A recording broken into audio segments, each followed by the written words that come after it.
Hello and welcome to our introduction video on running a virtual party. My name is Claire Langsford and I'm a Demonstrator Development Manager with Stampin' Up! This video is the first in a three-part series and is specifically designed for those that would like to know more about how to run a virtual party.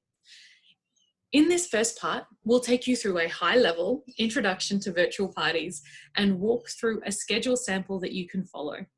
In our second part of the series, we'll host a live event so that you can see that plan in action. And finally, we'll wrap up with a third video that focuses on following up and next steps so that you can start planning your own virtual parties. Now, there are any number of different ways in which that you can run these types of events, and we'll be taking you through just one of those ways, utilizing the virtual party checklist, which is available in the Print Lab.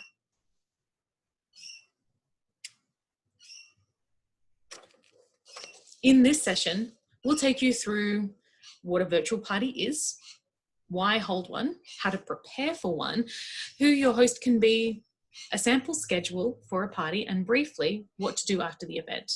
We'll finish up with some points to take note of for our own live event as well. So first, let's start off with what a virtual party actually is.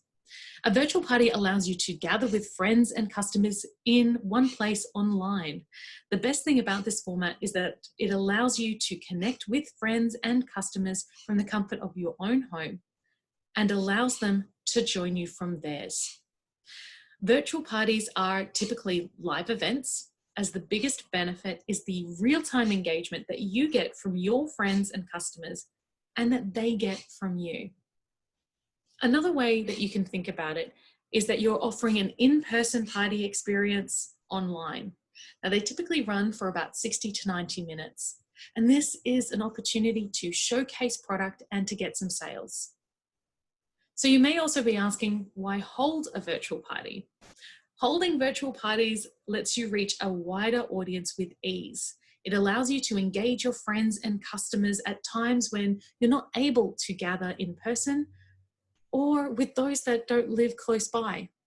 Everyone can enjoy the party from the comfort of their own homes.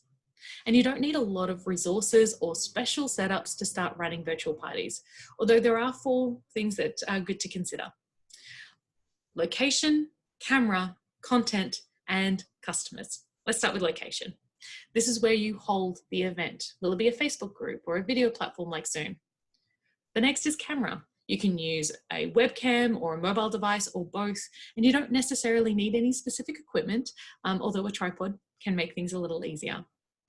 The third is content. This is what you're showing and you're sharing. Think about product, project, catalogs, and engagement pieces. And we'll talk a little bit more about this a little later today. And finally, and most importantly, customers. Who's coming to your event? Knowing your audience allows you to plan more effectively. You may also be asking who hosts a virtual party. And there are 2 main ways in which that you can do this. The first, ask a friend to host a party and get them to bring their friends along. The other is that you can be your own host and invite your friends to join you. With either scenario, the benefit of hosting a Stampin' Up! Party is simple: the potential of earning free product. And you can find out more about all of our Stampin' rewards in any of our current catalogs. And this is the page from the current one. Now, there are a lot of different resources on the Demonstrator website about coaching your host to get the most out of your event. And we'll go into more details about hostess coaching in our debrief and next steps video. If you would like to start now and have a bit of a read, you can find more details in Stampin' University under Running Your Business. Now, the next question you may have is about how ordering will work. Now, there are 2 main ways that you can do this. The first is that you can manually collect the orders from the attendees, enter them into a workshop order under each customer's name, and have the entire order shipped to your host or to yourself for distribution. One thing to consider with this option is any additional shipping costs for getting orders out to those individual customers. The second is that you can generate a unique host code from within a workshop order, and then customers place their own orders through the online store using that code. Being unique to your party That code links that individual customer order to the party total for host rewards. The benefit of this is that each customer's order will ship directly to that customer. And then once all the online orders are submitted, you can finalize the workshop order, including any other orders that came through manually, and then finalize the stamp and rewards with your host, and then ship that order either directly to your host or to yourself as the demonstrator. Now you can create a host code in a workshop order, as I said, and this is what it looks like. So here is the workshop order in Order Entry Express, and what you're looking for is this button down here that says Get Host Code. When you click that, it generates a unique code. That is what you can give to your customers that they can then use in the online store. To find out where to enter the host code, make sure you go up to the shopping cart here. So click on shopping bag, and then in the corner down here, enter the host code and then click apply. If you're in the UK, it's exactly the same, but the page looks a little different. So here is the shopping, here is the, here is the page. The shopping bag is this icon up here, and you enter the host code down here and then click apply.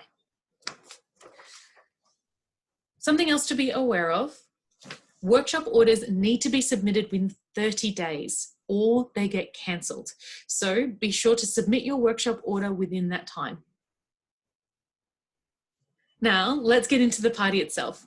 As I said, there are many different ways to hold a virtual party. Now, the important thing is that what you do works for you. We're going to take you through one way to run one, and it is based on the agenda that is included in the virtual party checklist. It is a good idea to have a copy of the checklist printed off so that you can keep track of where you are and make notes and check things off as you do them. So the first item here is to create a Facebook event or a Facebook group that your customers, that you can invite your customers along to. That's actually the next step. If you're not sure how to do this, there are some great tips on the Connect and Learn page on the demonstrator website. And also there's some good tips included in Facebook Help. They can really help set those things up. The next item is about creating a host code, which we've already talked about. And then we get into the creating and gathering our content and making a posting schedule. It's a good idea to know what you want to post when throughout your event. And creating great content will help your guests to stay engaged and keep them excited about participating.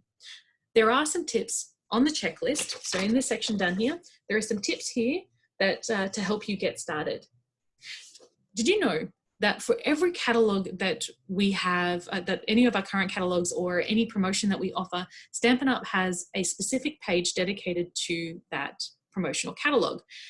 On that page, there is marketing material, things like videos, flyers, and project ideas that you can use in your virtual parties and in your marketing in general.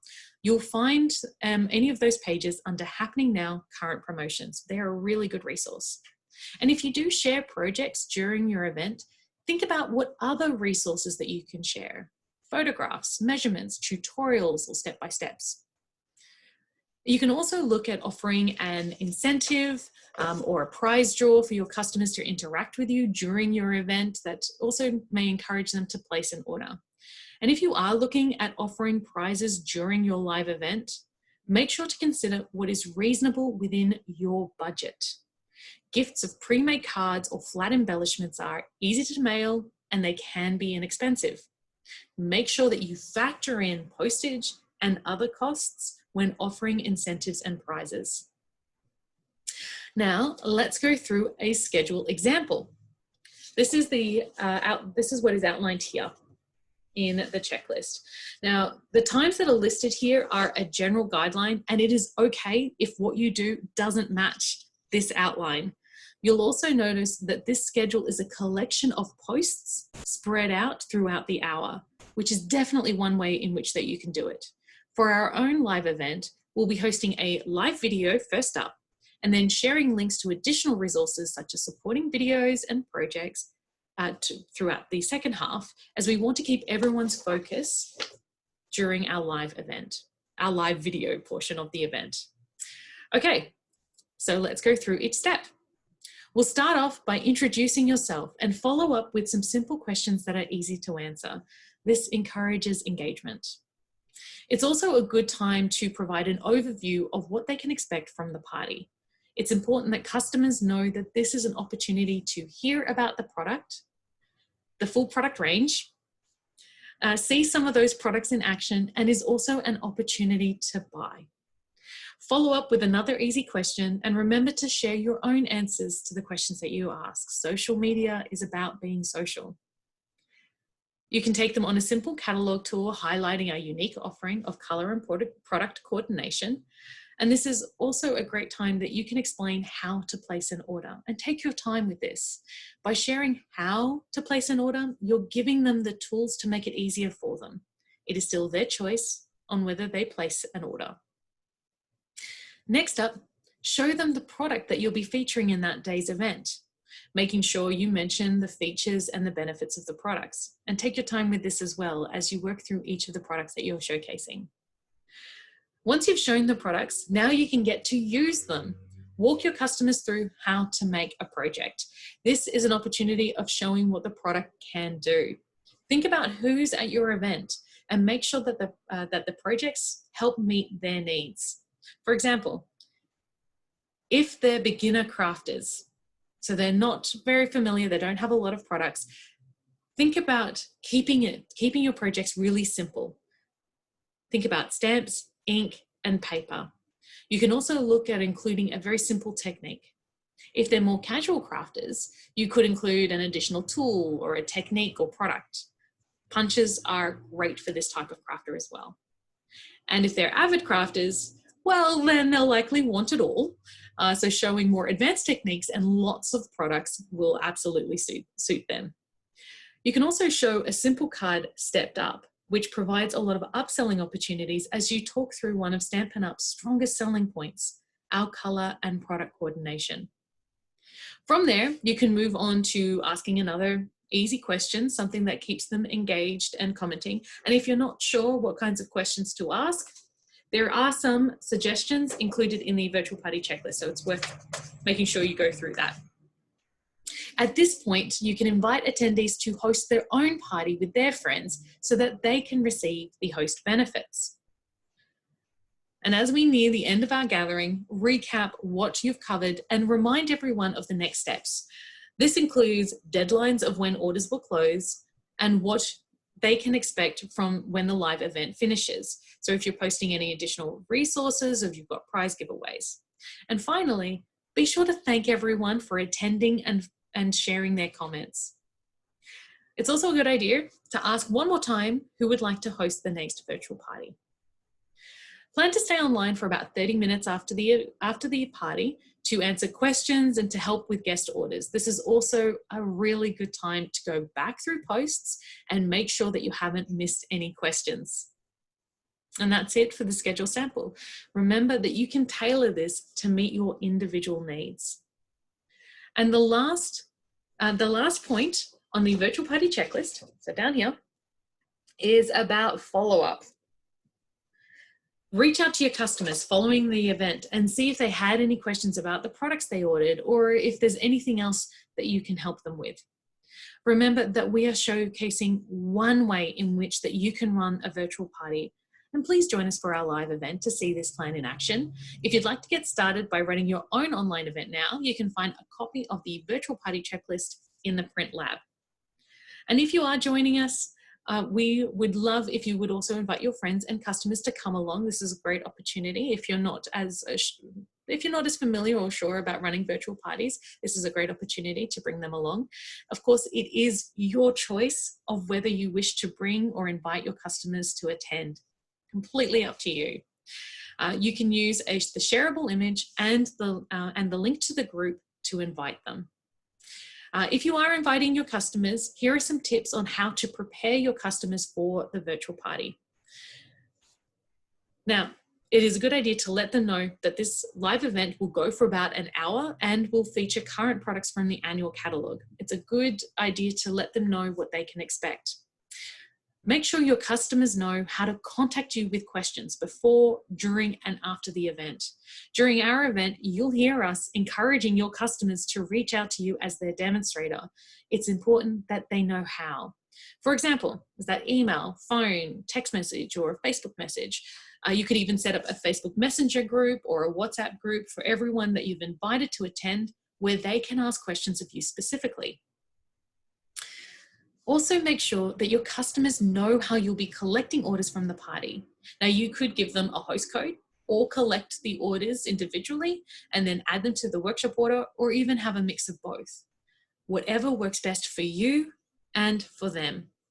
We're going to be mentioning it, so it's a good idea that they know it's coming. And reach out to your customers immediately or soon after the event. So it's a good idea to let them know beforehand that you're going to reach out to them soon after the event. And you can ask them questions, things like, how did you enjoy it? Would you like to do something like that again with you? What questions did they have about the offering or anything that they heard? A couple of other housekeeping items to be aware of. This event is open to demonstrators and their customers, so we ask you to be respectful to everyone who is present. Please do not post links to your website or pages on the group itself. These will be deleted. Provide this information to your customers beforehand or message them directly.